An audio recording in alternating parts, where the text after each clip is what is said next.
बहुत खुशी के बात बा भैया कि आज मानवर कांशीराम साहब जी के आज जन्मदिन बा, जो दलितों का मसीहा है, जो शोषित पीड़ित और वंचित को हक और अधिकार के लड़ाई लड़ने के लिए अपना नौकरी तक को त्याग दिए। उस मसीहा के ऊपर थोड़ा सा एक प्रयास है।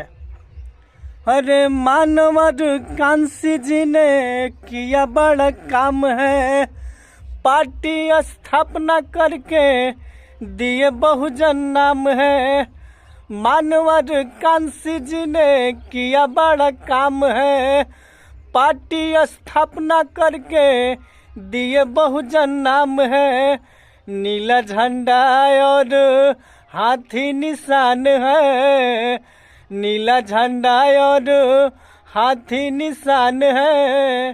कितना सुंदर बाबा साहब का संविधान है, कितना सुंदर बाबा साहब का संविधान है।